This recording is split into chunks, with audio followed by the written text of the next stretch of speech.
लाहौर में press conference कंदे पंजाब के कानून वारे वज़ीर राणा सनाउल्लाह चयो त अवामी राय इहा आहे त पनामा केस जी जांच कंदड़ टीम जी JIT हुई या जिन IT, पर जिन साज़िशूं त करे सघे थो पर हुकूमत खत्म करण जी सलाहियत नथो रखे। JIT नहीं, जिन IT जो है वो पिछले 4 साल की मेहनत के बाद भी जो है वो एक करप्शन का जो है वो इल्जाम जो है वो नहीं लगा सकी। हुन चयो त JIT जी रिपोर्ट 60 ॾींहनि में न 4 सालनि में तयार कई वई आहे। धरड़नि दौरान जेको कुझु चयो वियो उहो सभु JIT रिपोर्ट में आहे। राणा सनाउल्लाह चयो त JIT ब्रिटिश वर्जन आइलैंड खां हुकूमती दस्तावेज़ हासिल करण में नाकाम रही आहे। खेसि नथो लॻे त रिपोर्ट में सुप्रीम कोर्ट जी 13 सुवालनि जा जवाब ॾिना विया आहिनि। सूबाई वज़ीर चयो त अदालत खे इस्तदा कई वेंदी त JIT जी रिपोर्ट खे रदीअ जी टोकरी में उछलायो वञे। सुप्रीम कोर्ट जेको फ़ैसिलो कयो हू उन ते अमल कंदा। सुप्रीम कोर्ट से हमें पूरी उम्मीद है कि इंशाअल्लाह ताला सुप्रीम कोर्ट इस मुल्क, इस कौम के साथ, हमारे साथ जो है वो इंसाफ पे मबनी जो है वो फैसला करेगा।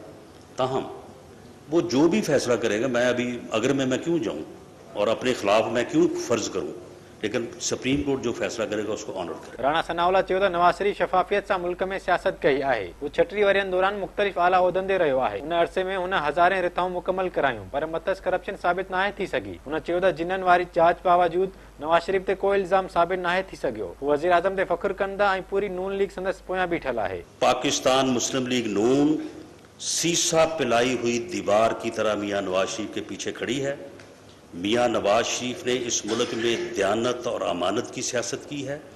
मियां नवाज शरीफ के ऊपर JIT नहीं, जिन IT जो है वो पिछले 4 साल की मेहनत के बाद भी जो है वो एक करप्शन का जो है वो इल्जाम जो है वो नहीं लगा सकी। राणा सनाउल्लाह चयो त हिकु शख़्स 1990 में लेक्चरार थियो, हाणे उहो अरबपति आहे। ॿियो शख़्स 1990 में बैंक मुलाज़िम हो, उहो बि हाणे अरबपति बणिजी वियो आहे। सियासत में कुझु शयूं रांदि जो हिसो हूंदियूं आहिनि। ताहिरुल क़ादरी बि उन वक़्तु ईंदो आहे ऐं मुतालबा बि उन ई वक़्तु कंदो आहे। राणा सनाउल्लाह चयो त मुल्क खे तरक़ी जी राह ते हलणु ॾिनो वञे।